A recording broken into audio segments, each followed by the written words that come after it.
والصلاة والسلام على سيد المرسلين وآله الطيبين وأصحابه أجمعين. أما بعد، أعوذ بالله من الشيطان الرجيم. بسم الله الرحمن الرحيم. قل هو الله أحد الله الصمد لم يلد ولم يولد ولم يكن له كفوا أحد. صلى الله تعالى على خير خلقه محمد وعلى آله وأصحابه أجمعين. الصلاة والسلام عليك يا رسول الله، الصلاة والسلام عليك يا حبيب الله، الصلاة والسلام عليك يا خير الأنام. تم پہ سو جان سے قربان رسول اعظم، تم میری جان کی وہ جان رسول اعظم. آپ کی وجہ سے اللہ کو سب نے جانا ہے، بڑا آپ کا احسان رسول اعظم. آپ کی شان میں ہے بے عددی بے عشق، آپ کا عشق ہے ایمان رسول اعظم. دم حشر رہے بعد فضا سے محفوظ آپ کا یہ شبستان رسول اعظم.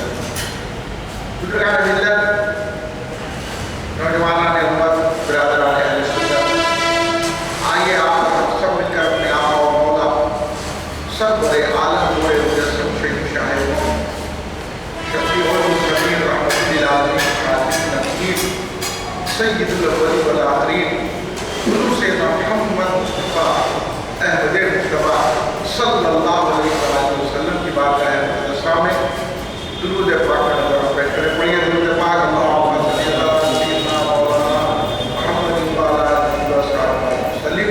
ایک اور مرتبہ بلند آواز سے درود پاک پڑھیں.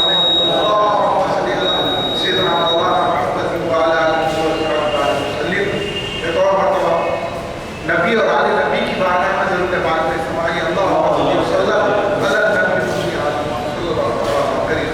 محمد وعلی آلہ وصحبہ. ابھی جس سورہ فاتح کی تلاوت کا میں نے شرف حاصل کیا وہ بچے کو یاد ہے، جس کو عام طور پر قل اللہ کا سورہ کہتے ہیں اور اس کا نام سورہ اخلاص. اور اس سورہ اخلاص کے کئی نام ہیں، تقریباً 21 نام تو سورہ اخلاص کے. سورہ اخلاص بھی ہے، سورہ ایمان بھی ہے، اس میں مختلف نام ہیں. اور تفاصیل میں اگر آپ دیکھیں گے تو کہ ہر ایک نام کی وجہ تسمیہ کیا ہے اس بیان کیا ہے. مگر میں آج کل کے حالات کے مطابق اس سورت تلاوت کی ہے تاکہ ہم اس سورت کے ذریعے سے اللہ تبارک و تعالیٰ کا تعارف حاصل کریں.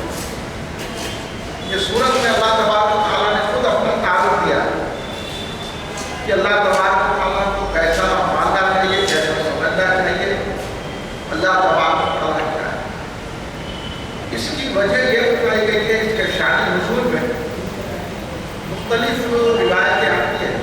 یہ بات ہے کہ یہ یہود و نصارہ کافر و مشرک سرکار دو عالم صلی اللہ علیہ وسلم کے پاس آ کر یہ سوالات کرتے تھے کہ اللہ کیسا ہے، اور بار بار یہ سوالات کرتے تھے. بعض وقت تو سرکار کو جلال ملا کہ آگے پوچھا کرتے تھے کہ اللہ کیا سونے کا ہے، چاندی کا ہے، پتل کا ہے، اللہ کیسا ہے. تو ان کی جو ذہن ہے اس کے مطابق وہ سوال ہے. کیونکہ جب یہ دیکھتے تھے کہ آج آپ بھی دیکھ رہے ہیں، آپ کے حیدرآباد میں خود آپ گلی کوچوں میں دیکھ رہے ہیں کہ آج کل تو جو ہے نا مٹی اور گوبر سے بنا کے کچھ لیتے بیٹھے. اس زمانے میں سونے کے بت بنائے جاتے تھے، چاندی کے بت بنائے جاتے تھے، پتل کے بت بنائے جاتے تھے، ان پر ہیرے جواہرات چڑھائے جاتے تھے اور ان کی پرستش کی جاتی تھی، پوجا کی جاتی تھی، ان کے آگے جھکا جاتا تھا. تو اس طرح اور جب سرکار دو عالم صلی اللہ علیہ وسلم نے لوگوں کو دعوت عطا فرمایا، کہا کہ تم اللہ تبارک و تعالیٰ کو مانو، میں اللہ کا آخری نبی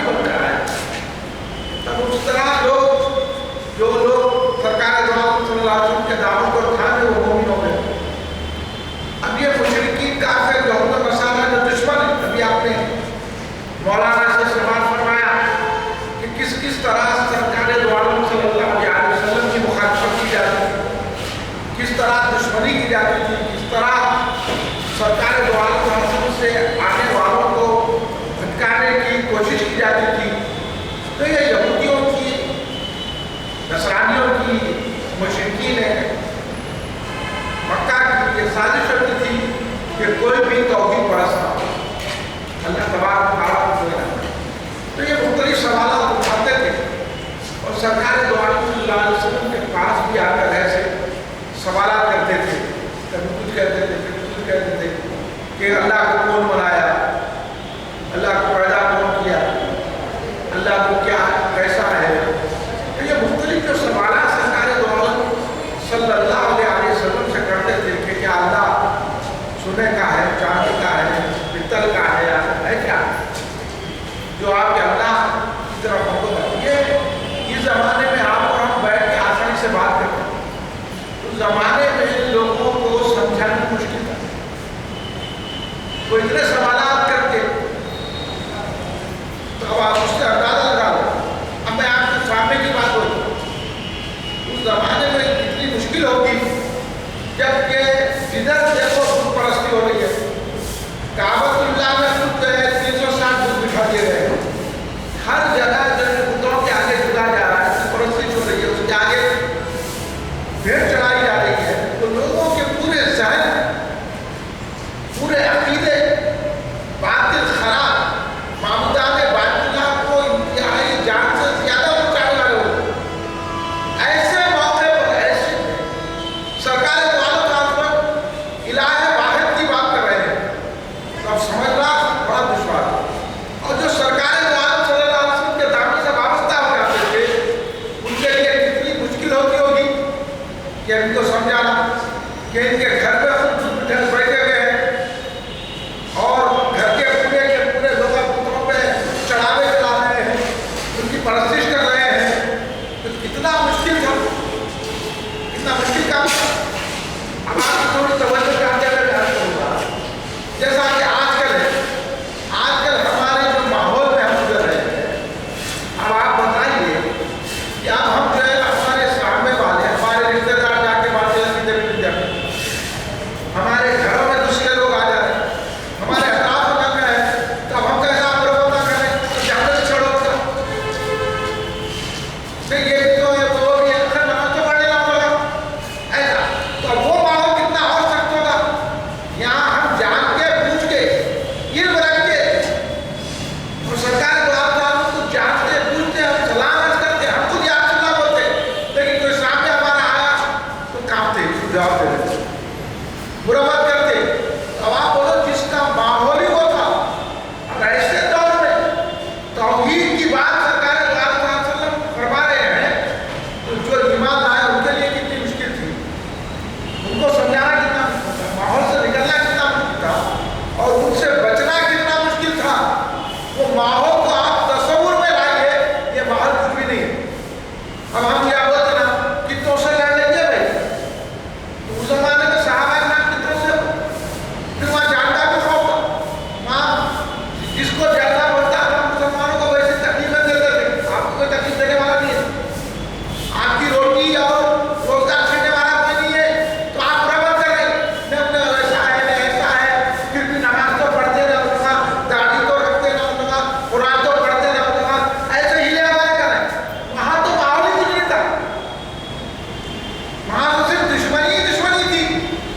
تو ایسے عالم میں وہ لوگ مختلف سوالات کرتے تھے اور آقا جو جہاں صلی اللہ علیہ وسلم کے پاس بھی آگے سوال کرتے، اس میں یہودیوں لوگ آگے سوال کرتے، مشرکین سوالات کرتے، کافرین سوالات کرتے کہ آخر اللہ ہے کیسا، کیا ہے اس کی نام کیسی ہے، آنکھ کیسا ہے، اللہ تبارک و تعالیٰ کا جسم کیسا ہے، اللہ کیسا پیدا ہوا، اس کو کون پیدا کرے، انہیں کیسا ہے، پتل کا ہے، چاندی کا ہے، سونے کا ہے۔ تو سرکار دو عالم صلی اللہ علیہ وسلم کو ہندوستانیوں پر جلال کیا، سرکار غصے میں بھی آ جاتے تھے، تو کیوں آتے تھے؟ اللہ کی لیے غصے میں آتے تھے، تو پتا چلا کہ اللہ کے لیے غصے میں آنا سنت ہے، ہم غصے میں نہیں آتے اللہ رسول کے لیے، سرکار جلال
ابھی قرآن میں اس کی طرف اشارہ کیا گیا.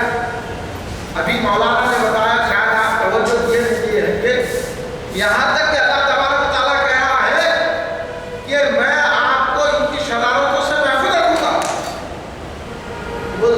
اگر آپ اس کو غور کریں، آپ قرآن سن رہے ہیں، پڑھ رہے ہیں، لیکن توجہ نہیں کر رہے ہیں. آپ کو یہ کتنی بڑی بات ہے. اللہ کہہ رہا ہے، رسول پاک صلی اللہ علیہ وسلم کو تسلی دے رہا ہے.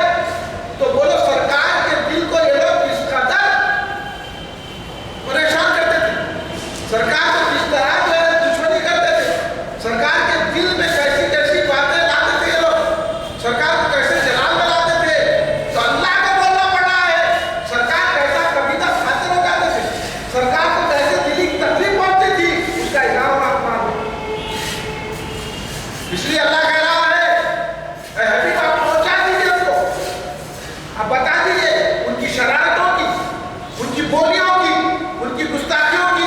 آپ کے دل کو وہ ٹھیک پہنچا رہے ہیں، آپ کے جان کا خوف آپ کا ہے. آپ حبیب ایسی محبت سے اللہ کہہ رہا ہے کہ حبیب آپ پہنچا دیجیے. ارے ہم آپ کی حفاظت کرنے والے، آپ ہمارے محبوب ہیں، آپ ان کی پرواہ مت کیجیے. یہ آپ کی کبیرہ خاطر کرتے رہیں گے، لیکن آپ میری خاطر ان کو پیغام پہنچاتے رہیے، میں آپ کی حفاظت کروں. سمجھے آپ؟ یہ ہے قرآن. اس لیے جو باطل فکروں کو جواب دے گا، اللہ رسول اس کی حفاظت کرے. باطل فکروں کا کام ہی ہے ہمارے دل کو ٹھیک پہنچانا. باطل فکروں کا کام ہی ہے ان کو رسوا کرنا، ایسے ایسے باتیں، ایسے ایسے بھکتیاں کرنا کہ دل پریشان ہو جاتا ہے، آدمی کا ایمان ڈاواڈال ہو جاتا ہے. اس لیے اللہ سبحانہ و تعالیٰ یہ فرمایا. تو ایسا وہاں سرکار کی بارگاہ میں آ کر ایسے ایسے سوالات کرتے تھے. اب آپ بات سمجھ میں آ گئی نا؟ ورنہ ساجد دار میں اگر آپ سمجھیں گے تو بات سمجھ میں نہیں آتی. قرآن کو بہت ڈیپ سے سمجھانا پڑتا. تو یہ باطل فرقوں کا، بدعقیدوں کا، مشرکوں کا، یہودیوں کا، نصرانیوں کا کام ہی ہے کہ وہی کو، مومن کو، یا رسول اللہ کہنے والے کو، یا غوث کرنے والے کو تکلیف دے.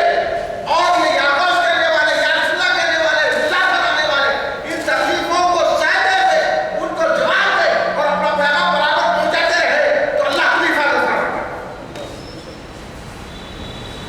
تو یہاں اللہ تبارک سرکار دو عالم کو یہ جلال آیا. سرکار دو عالم ایسے ایسے سوالات ہیں.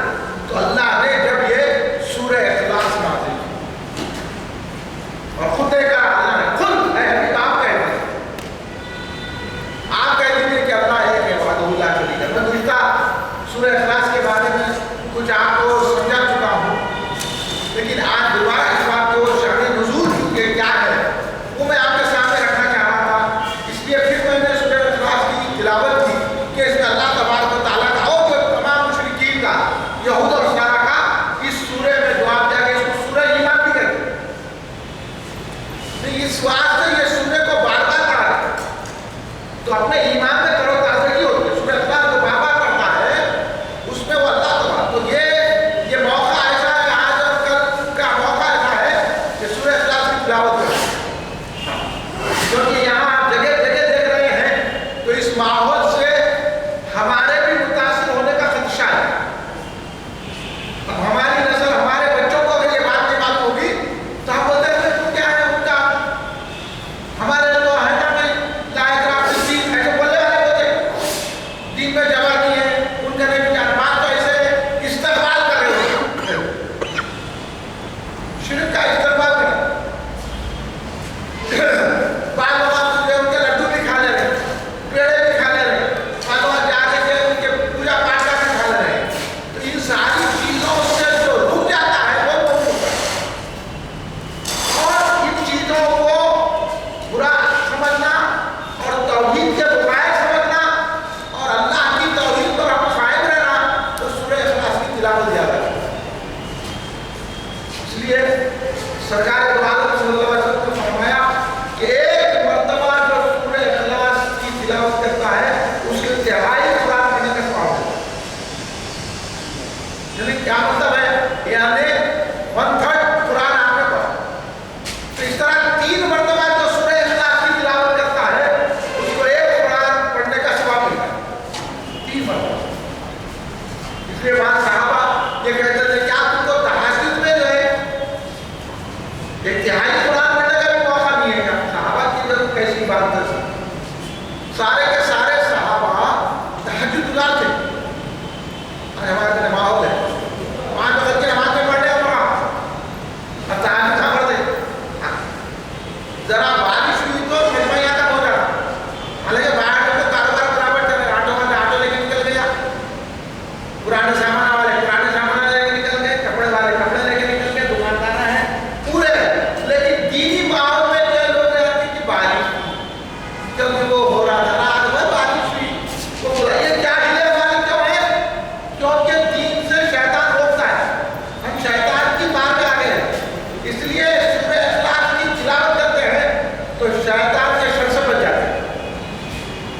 3 مرتبہ جب کوئی سورہ اخلاص پڑھ لیتا ہے تو اس کو ایک قرآن پاک سے پڑھنے کا سوال ہے۔ اور یہاں تک حدیث پاک میں آیا کہ اگر کوئی 10 مرتبہ سورہ اخلاص پڑھتا ہے اللہ تبارک و تعالیٰ اس کو جنت میں محل کرتا ہے 10 مرتبہ سورہ۔ اور اسی طرح جو سورہ اخلاص پڑھتا ہے دن میں تو پھر شیطان کے شر سے وہ محفوظ رہتا ہے۔ اور جمعے کے دن سرکار دو عالم تعالیٰ فرماتے ہیں کہ جمعے کی نماز میں یاد رکھیں اگر ہو سکا تو کل آپ جمعے کی نماز کے بعد جمعے کی نماز کے بعد اگر کوئی 7 مرتبہ سورہ اخلاص 60 مرتبہ سورہ فلق 60 مرتبہ سورہ ناس اگر تلاوت کر دیتا ہے تو آئندہ جمعے تک ہر برائی سے محفوظ رہتا ہے۔ اگر آپ برائی کرنا بھی چاہے شیطان آپ کو بگڑا بھی ہے تو سورہ اخلاص کی برکت سے برائی سے بچ جاتے ہیں۔ ایسی ایسی چیزیں سرکار نے بیان ہم کر رہے ہیں۔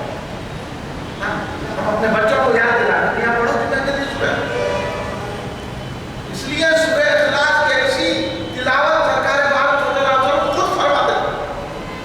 اب یہاں ہمارے کو اتنا پڑھ کے پوچھنا کیا ہے وہ کیا ہے یہ کیا ہے، سرکار صلی اللہ علیہ وسلم روزانہ استراحت فرمانے سے پہلے سمجھے نا استراحت بولے سرکار صلی اللہ علیہ وسلم آرام فرمانے سے پہلے سونے سے پہلے رات میں سرکار صلی اللہ علیہ وسلم ہاتھوں پہ ڈوب کے سورہ اخلاص کی سورہ فلق کی سورہ ناس کی تلاوت کرتے تھے اور پورا اپنے جسم کو پھیر دیتے تھے۔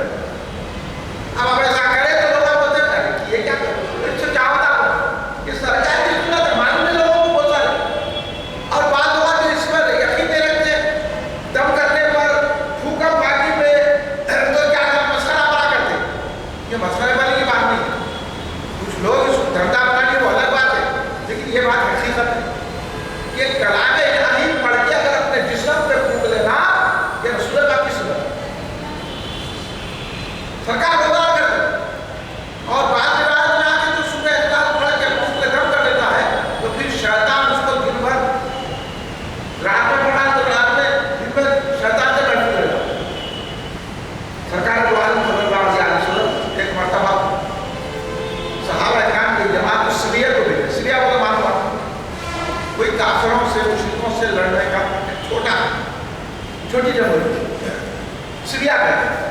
ایسے سریہ بہت غزوہ اور سریہ میں بہت بڑا غزوہ یہ ہے سریہ مطلب جس میں صحابہ وغیرہ مسلمان چڑھی وہ سریہ ہے، مگر غزوہ اس کو کہتے ہیں وہ اسلامی جنگ کو کہتے ہیں جس میں سرکار کو بعد سے نفری شریک ہو اس کو غزوہ۔ آپ یہ فرق کو سمجھ لیجیے غزوہ اور سریہ بھی اسلامی جنگ ہے جہاد ہے اور غزوہ بھی جہاد ہے، لیکن وہ جہاد جس میں سرکار شریک رہے وہ غزوہ ہے اور وہ جہاد جس میں سرکار شریک نہیں ہوئے وہ سریہ ہے۔ تو ایک مرتبہ سرکار سریہ کو بھیجے صحابہ کرام کی جماعت کو، تو ان کے ایک امیر لشکر کو مقرر کیے کہ یہ تمہارے امیر لشکر، تو ایسا امیر لشکر کو مقرر کرتے تھے اور اس کی کمان میں رہتے تھے، ان جو بولے سنتے تھے جان پاتے یہاں امیر ہم کا علم کی رہی ہے امیر آپ کو فقیر ہو گیا۔ ہمارے ساتھ تو صدر کی نہیں ہے امیر کیا میں کیا ہے کچھ ہے کیا پہلے اس کا معاملہ تھا اس کو صدر بنا دیا امیر کو صدر بولے تو امیر تو جو بول دیا اس کو سن لیتے تھے تو اللہ کیا کرتا تھا ان سے کامیابی اس واسطے امیر کی بات ہوتی پھر امیر بھی دنیا کا لازم نہیں ہوتا آج تک ایک ہو رہا آج امیر آپ صدر آ کہ دنیا کی لازم میں پڑے تو اثر نہیں جاتا اس واسطے جو امیر کی بات ہے اب امیر ہے تو فقیر نہیں سرکار دو عالم صلی اللہ علیہ وسلم نے امیر لشکر کو بنایا یہ تو وہ جب بھی نماز پڑھاتے تھے اب تو امیر ہوتا تھا وہی نماز پڑھاتے تھے جب بھی وہ نماز پڑھاتے تھے تو نماز جو ہے اس کو خود اللہ کرتے تو صحابہ کرام بے چینی ہوئی۔ اب میں یہاں کہہ کے آپ کو عقیدے کی بات بتاؤں اب یہ بات کیوں بے چینی صحابہ کرام سے کیا سورہ اخلاص نہیں ہو اللہ پڑھے بولتے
پھر کھانا چھوڑ دو نا، بریانی ستو کھاؤ. ہاں آج کل تو شیشہ میں ستو بن کے آ رہا ہے، ستو کھاؤ. سرکار ستو کھائے تھے. سر آپ مجھے آپ یہاں جتنے لوگ بیٹھے ہوئے کوئی باجرے کی روٹی کھایا؟ ہاں اتنے لوگ یہاں بیٹھے ہوئے ہیں، آپ روزانہ باجرے کی روٹی کھاتے. جو کی روٹی کا بھاجا ہے، جو کی روٹی کا ہے جو تو سرکار تو جو کی کھاتے تھے. کتنے مسلمان ہیں خود کے بدل بدل بولنے والے ان کے گھر میں بھی جو کی روٹی نہیں پکتی. سرکار تو جو کی روٹی کھاتے تھے، نہیں معلوم آپ نہیں پڑھے. ہاں سرکار جو کی روٹی کھاتے تھے، سرکار ستو کھاتے تھے. آپ کھا رہے کتنے گھروں میں ستو بنتا ہے؟ بولیے آپ سرکار تو یہ کھاتے تھے، پھر گیہوں کی روٹی کھا رہے ہیں آپ. جواری کی روٹی کا، اب تو جواری کی روٹی نہیں ملتی، گیہوں کی روٹی ہوتی. اب تو گیہوں کی روٹی گھر میں بھی نہیں بنتی. اب ہوٹل سے جا کے وہ سڑی روٹیاں بنا رہے ہیں، بولتے چلے کے کچے پکے کھا کے رہنے درد ہو رہا. رومالی روٹی نہیں. اب آپ کبھی پکڑ کے پوچھو یہ بیٹھ کے تو کھانا چکن 65 دماغ روٹی کبھی سرکار کھائی گا؟ ارے ہم اہل سننے والے کے بعد ہر ایک کا جواب ہے.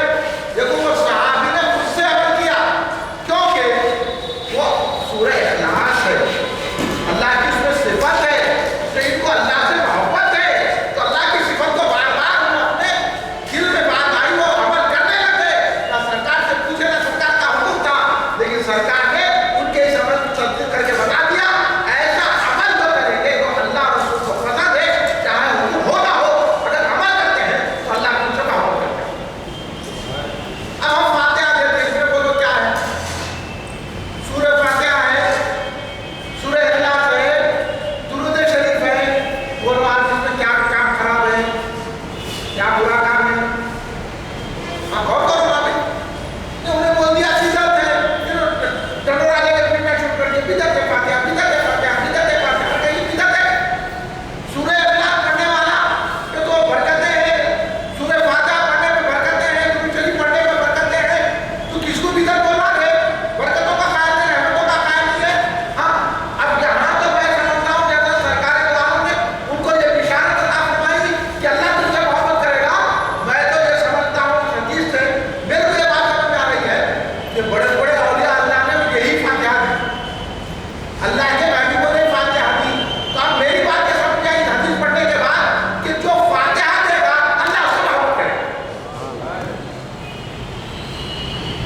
سمجھ میں آ گئی؟ ہاں اس لیے میں ذرا اڑ جا کے فاتحہ کا. اب اس کے بعد میں حدیث سے بات نہیں سنا رہا ہوں، یہ مروجہ فاتحہ کے اسی سورہ اخلاص کے بارے میں علماء نے لکھا کہ جو کوئی شخص اپنے گھر میں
اب ان کو جلن ہوتی، اب ان کو شرک کے فتوے لگا دیتے تھے، بدعت کے فتوے لگا دیتے تھے. تو حدیث پاک میں یہ چیزیں آئی تو یہ سورہ اخلاص کے ضمن میں یہ شان نزول اور اس کی فضیلتیں بہت ساری فضیلتیں ہیں.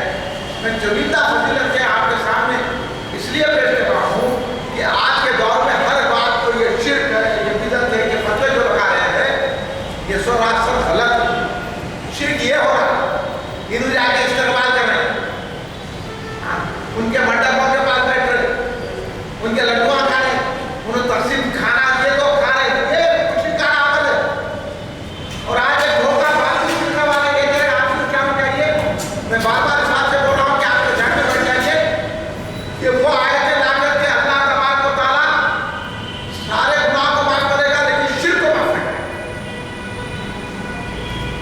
اب یہ سمجھا کہ کیا کرے ہمارے مسلمانوں کو، آپ جو چاہے گناہ کرو لیکن شرک مت کرو.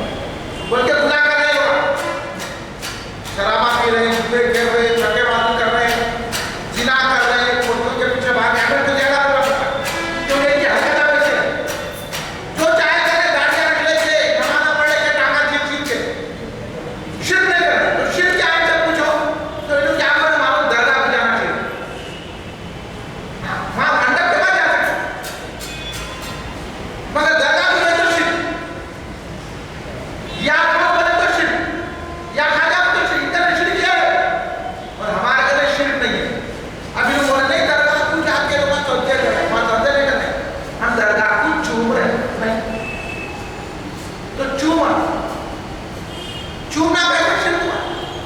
اب میں آپ سے ایک سوال کرتا ہوں کہ بولیے اللہ کا جسم ہے، اللہ کا ہاتھ ہے، اللہ کے پیر ہے، اللہ تبارک و تعالیٰ کہ جیسے ہمارے سے آنکھیں ویسے ہیں، اللہ کا کوئی جسم ہے، جسمانیات ہے.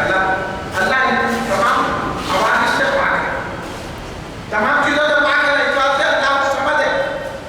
اب میں آپ سے ایک مزے کی بات کرتا ہوں، توجہ ہے آپ کی بات پر. اب میں آپ اس کو بولنا، اس کے بعد ان کو جواب دیں.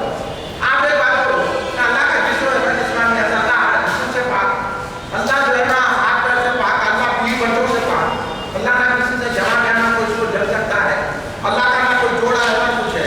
تو بولو اب یہ بول رہے ہیں کہ ہم درگاہ کو چومے تو شرک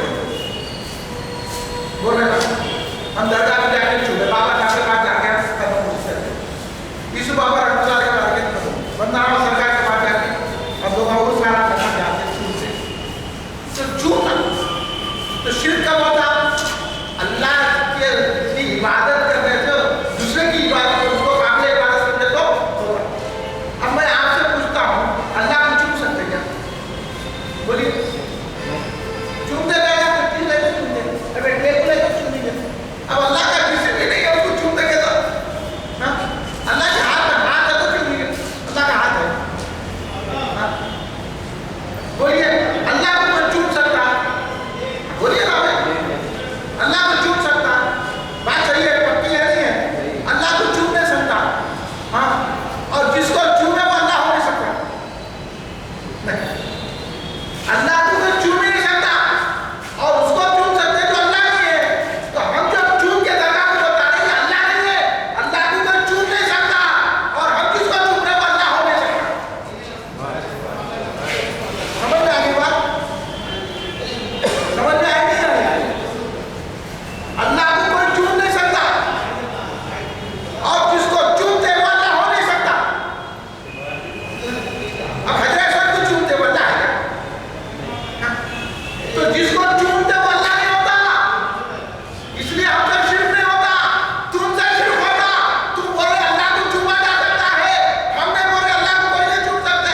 ہم اس بات سے درگاہ کو چومتے ہیں کہ اللہ والے ہیں، اللہ نہیں ہے، تو ہمارے سے شرک نہیں ہوتا. یہ چومنا بھی توحید ہے کیونکہ اللہ کو چوما نہیں جاتا.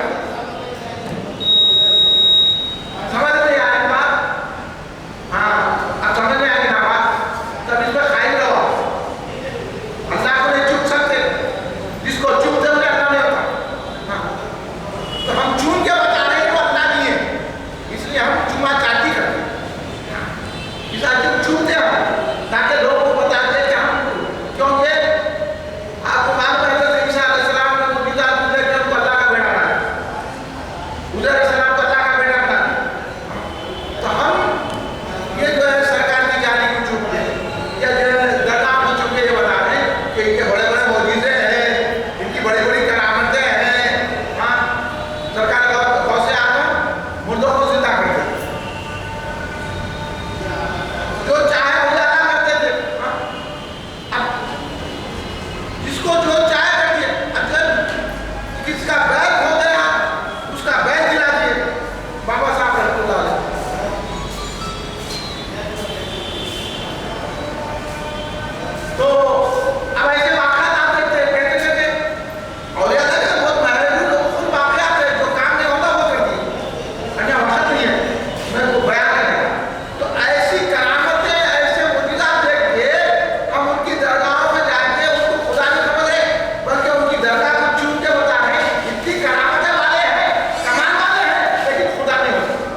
کہ اللہ کے